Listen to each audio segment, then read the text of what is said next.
गांव में रहने वाला मल्लू पहलवान गांव से दूर एक घर बनाकर रहता था। उसके पास 50 से अधिक भैंसें थीं।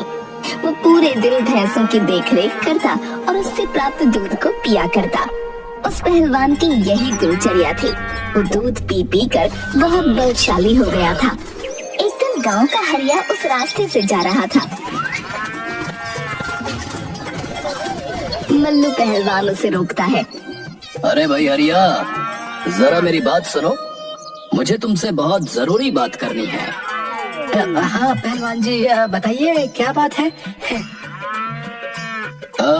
मेरा विवाह किधर होगा, मुझे बताओ जरा। मल्लू पहलवान जी, ये मुझे कैसे पता होगा कि आपका विवाह किधर होगा।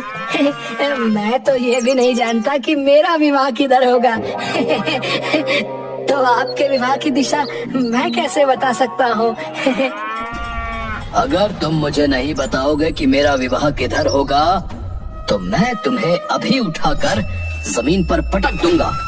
पहलवान जी, आप कैसे पता कर रहे हैं।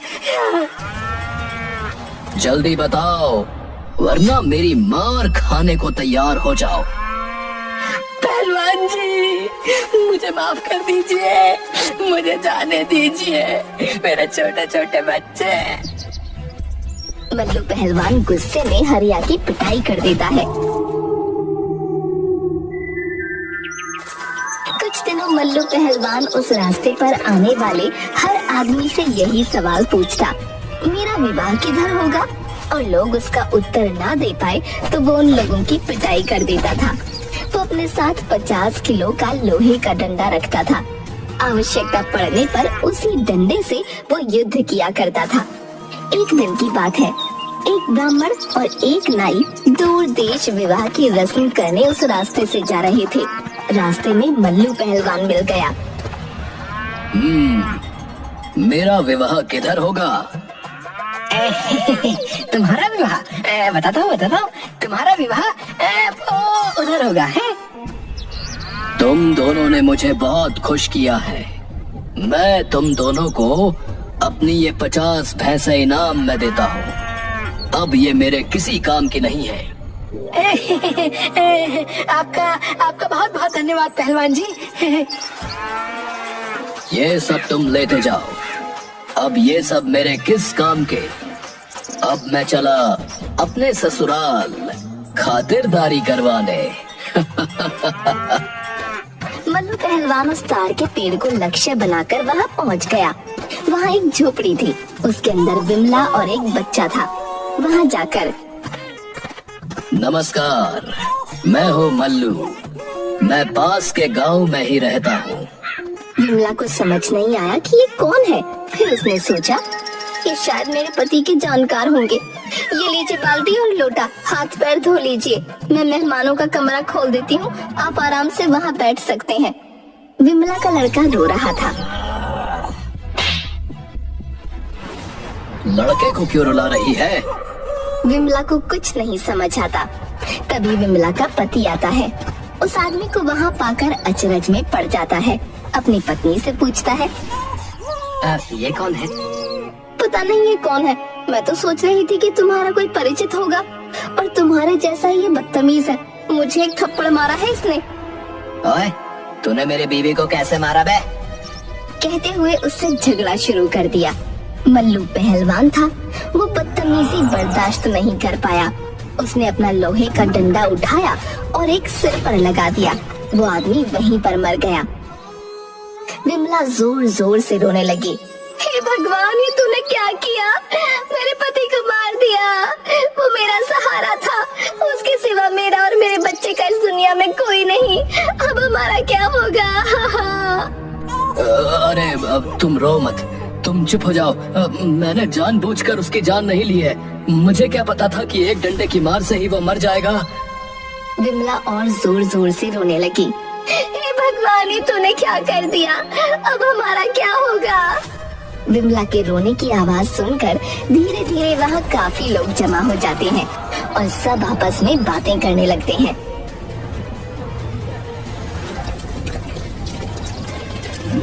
देखिए भाई, न्याय के अनुसार तो अब इस पहलवान को ही विमला और उसके बच्चे की जिंदगी का निर्वाह करना होगा। लेकिन इस पहलवान से ये कहेगा कौन? ये तो सीधा डंडा उठाएगा और जान ही ले लेगा। ये लोग बात तो सही कह रहे हैं। ये बेचारी विमला इतने छोटे से बच्चे को लेकर कैसे अपना जीवन व्यतीत करेगी, कहाँ जाएगी? मुझे इसकी और इसके बच्चे के जीवन निर्वाह की जिम्मेदारी ले लेनी चाहिए। तुम रो मत, ये सब मेरी वजह से हुआ है, इसलिए आज से मैं तुम्हारे और तुम्हारे बच्चे के जीवन निर्वाह की जिम्मेदारी लेता हूँ। मल्लू पहलवान विमला के घर में रहने लगता है। 6-7 दिन बीत जाते हैं और घर में जमा राशन पानी खत्म होने लगता है। कुछ कमाई करोगे या ऐसे ही भूखे मरेंगे? बिना कमाई के जीवन कैसे चलेगा? मल्लू पहलवान भैंसों का दूध पीने के अलावा कुछ काम नहीं जानता था। उसने विमला से पूछा, कमाई वो क्या होती है, बताओ? हे भगवान, तुम कैसे आदमी हो? शरीर से तो इतने तगड़े दिखते हो और दिमाग सरसों जितना भी नहीं है। तुम आज तक जिंदा कैसे हो? करते क्या थे? वो तो छोड़ो, खाते क्या थे तुम? मैं तो भैंस का दूध पीता था। भैंस? कहाँ है भैंसें? और किसकी भैंसों के बारे में बात कर रहे हो? मेरे पास 50 से अधिक भैंस थी। मैं उनका दूध निकालता था और वही पी लेता था। अब कहाँ है तुम्हारी भैंसें? उन्हें ले आओ, हम उनका दूध निकालकर गांव में बेच देंगे, अच्छे पैसे मिलेंगे। वो तो अब मेरे पास नहीं है। विमला आश्चर्य से उसकी ओर देखते हुए, फिर कहाँ गए? वो तो मैंने दान में दे दी। तुमसे मैंने जो पूछा है वो तो तुम जवाब नहीं दे रही और उल्टा मुझसे ही सवाल पूछ रही हो। बताओ कमाई क्या होती है? राजमहल में जाकर राजा से कुछ खेती के लिए जमीन मांग लो, जिस पर खेती करके अपना अनाज उपजाया करेंगे। पहलवान अपना डंडा हाथ में लेकर राजमहल की तरफ चल पड़ा। राजमहल से कुछ दूर लोगों ने उसे अपनी ओर आते देखा तो वो सब डर के मारे थर-थर कांपने लगे।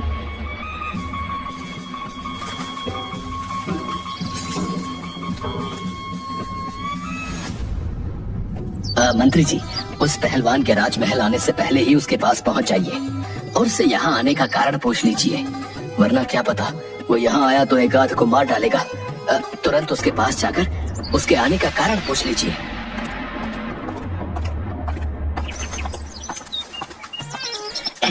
मल्लू पहलवान, तुम यहाँ क्या कर रहे हो? मैं महाराज से मिलने जा रहा हूँ। लेकिन क्यों? तुम्हें महाराज से क्या काम है भला? मुझे बताओ, मैं तुम्हारा संदेश महाराज तक पहुंचा दूंगा। मैं महाराज से खेती करने के लिए कुछ जमीन मांगने जा रहा हूँ, ताकि उस पर अनाज उगाकर मैं विमला और उसके बच्चे का भरण पोषण कर सकूं। तुम यही ठहरो, अच्छा? मैं राजा को बताकर आता हूँ। अच्छा?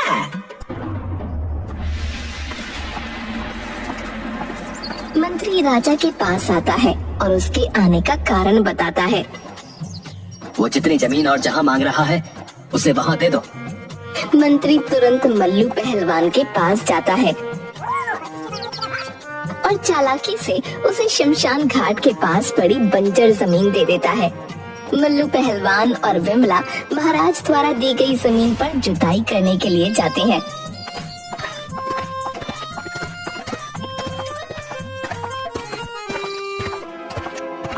हरे राम जी, ये क्या?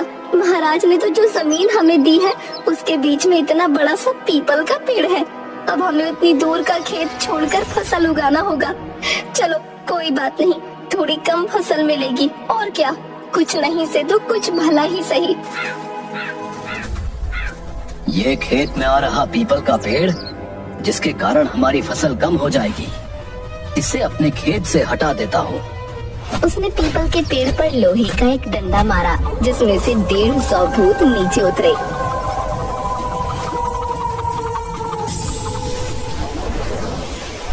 अच्छा, तो तुम सब ने मिलकर ये पीपल का पेड़ मेरे खेत के बीच में लगा रखा है। तुम मुझे जानते नहीं हो, मैं मल्लू पहलवान हूँ, मल्लू पहलवान। मुझसे तो सब डरते हैं। तुम किस खेत की मूली हो? अभी तुम्हें तुम्हारी नानी याद दिलाता हूँ। तू पहलवान होगा अपने घर का। हम भूत हैं और हमसे तो सारी दुनिया डरती है। तू क्या चीज है मच्छर कहीं का? हम अभी तेरा कचुम्बर बना देंगे। थोड़ी ही देर में भूतों की सारी गलतफहमी दूर हो जाती है।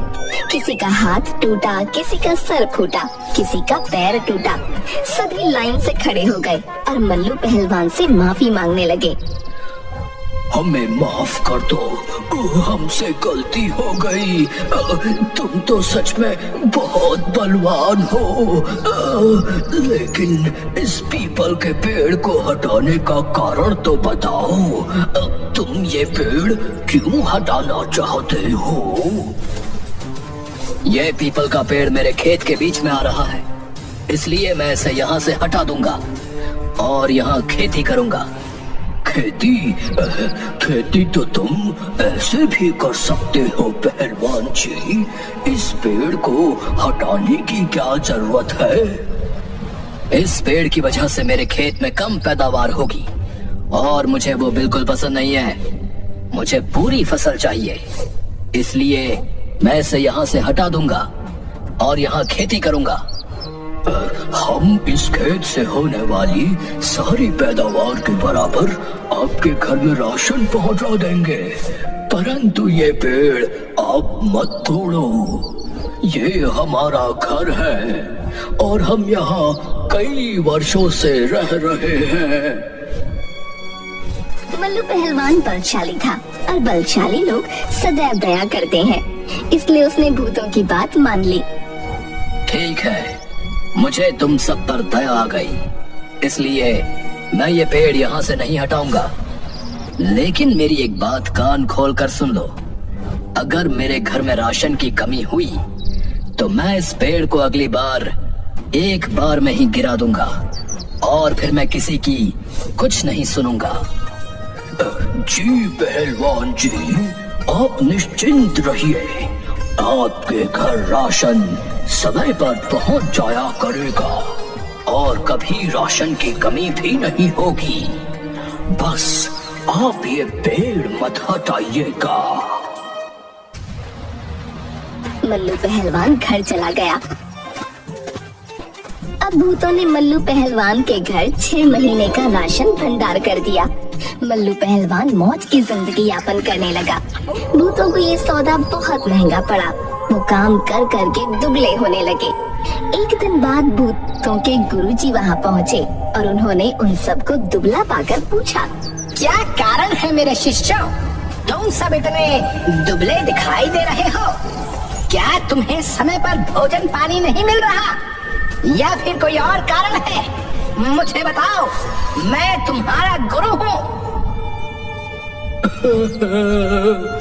गुरुजी, हम बहुत बड़े संकट में फंस गए हैं।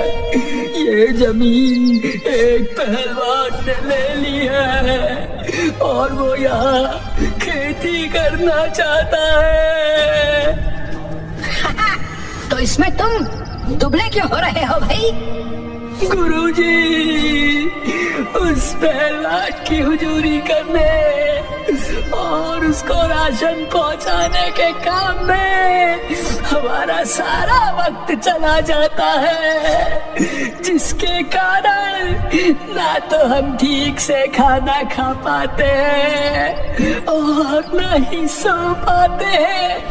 यही कारण है गुरुजी कि हम दुबले होते जा रहे हैं।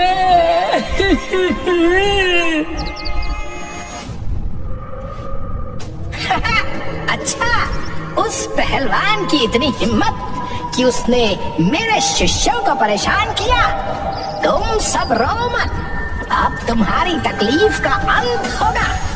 उस पहलवान ने मेरे शिष्यों को जितना परेशान किया है, इसका बदला तो मैं उससे लूंगा। भूतों के गुरुजी बिल्ली का भेष बनाकर पहलवान के घर जा पहुँचे। दूसरी तरफ मल्लू पहलवान के घर रोज बिल्ली दूध पी जाती थी। आज बिल्ली को सबक सिखाने के लिए मल्लू पहलवान डंडा लेकर दरवाजे के पीछे खड़ा था। बाहर से बिल्ली के भेष में आई भूतों के गुरुजी ने उस पहलवान को दरवाजे के पीछे छिपा देख लिया था और दांव लगा रखा था कि कब उसकी आंख से ओझल होकर उस पर वार किया जाए। मल्लू पहलवान ने भी दांव लगा रखा था। बस एक बार ये बिल्ली घर के अंदर प्रवेश कर जाए, मैं अपने घर के दूध का सारा हिसाब एक ही दिन में पूरा कर लूंगा। काफी समय हो गया बिल्ली अंदर नहीं आई। बिल्ली अंदर आ नहीं रही थी। मल्लू पहलवान धीरे धीरे पीछे हटता गया और चूल्हे के पास पहुंचकर छुप गया। जैसे ही बिल्ली अंदर आई और उसने मल्लू पहलवान पर वार करने का प्रयास किया, पहले से ही सतर्क मल्लू पहलवान ने एक डंडा बिल्ली की कमर पर लगा दिया। अब भूतों के गुरुजी के पसीने छूट गए, सभी हड्डियां टूट गईं। गुरुजी ने अपने भूत रूप में आकर, अरे अम्मा, अरे पापा, मेरी तो कमर तोड़ दी, मैं तो मर गया। मुझे माफ कर दो पहलवान जी, मुझसे गलती हो गई, मुझे माफ कर दो। तुम कौन हो और यहाँ बिल्ली के रूप में क्या कर रहे थे? आपके खेत में जो पीपल का पेड़ है उस पर रहने वाले भूतों का मैं गुरु हूँ और मैं गलती से यहाँ आपसे बदला लेने आ गया था। मुझे माफ कर दीजिए, मुझे जाने दीजिए। इतनी आसानी से कैसे जाने दूंगा तुझे? तू तो मुझसे बदला लेने आया था ना। रुक जा तू। नहीं नहीं पहलवान जी, मैं हाथ जोड़ता हूँ, मुझे यहाँ से जाने दीजिए। अब जिंदगी में कभी ऐसी गलती नहीं करूँगा, आप बस मुझे छोड़ दीजिए। इसके बदले मैं आपको जो चाहिए वो दे दूंगा। इसके बदले में आपको जो चाहिए वो ले लीजिए, बस मुझे जाने दीजिए यहाँ से। ठीक है, मैं तुम्हें छोड़ देता हूँ, लेकिन तुम्हें यहाँ आने की सजा मिलेगी। कहिए पहलवान जी, क्या सजा है? मैं हर सजा स्वीकार करता हूँ। जितना राशन मेरे घर आता था ना, अब उससे दुगना राशन मेरे घर आएगा, समझे? तभी मैं तुझे यहाँ से जाने दूंगा। जी पहलवान जी, मैं स्वीकार करता हूँ, आपके घर जितना राशन आता था अब उससे दोगुना राशन आपके घर आया करेगा, तो बस मुझे छोड़ दीजिए। मल्लू पहलवान ने भूतों के गुरुजी को वहाँ से जाने दिया। गुरुजी शिष्यों के घर पहुँच गए। गुरुजी की हालत देखकर शिष्य समझ गए, फिर भी उन्होंने पूछा, क्या हुआ गुरुजी, आपकी ये हालत कैसे हो गई? कमीना कुत्तों, तुम सबने मुझे पहले क्यों नहीं बताया कि वो इतना ताकतवर है? कौन से जन्म का बदला लिया तुमने मुझसे? गुरुजी, हम तो आपको रोकना चाहते थे, लेकिन आप हमारी कोई बात सुने बिना ही उस पहलवान से बदला लेने निकल पड़े गुरुजी। वो तो मेरी जान ही लेने वाला था, उसने बड़ी मुश्किल से मुझे छोड़ा है। उसने इतनी आसानी से आपको कैसे छोड़ दिया गुरुजी? आसानी से उसने एक शर्त रखी है और उस शर्त के बदले उसने मुझे छोड़ा है। कैसी शर्त गुरुजी? उसके घर पहले जितना राशन आता था अब उससे दुगना राशन पहुंचाना होगा, वरना वो तुम सबके साथ साथ मुझे भी खत्म कर देगा। दुगना राशन? पहले जितना राशन चाहता था उसमें ही हम सबकी ये हालत हो गई। अब दुगना राशन पहुंचाने में हमारा क्या होगा? मारो!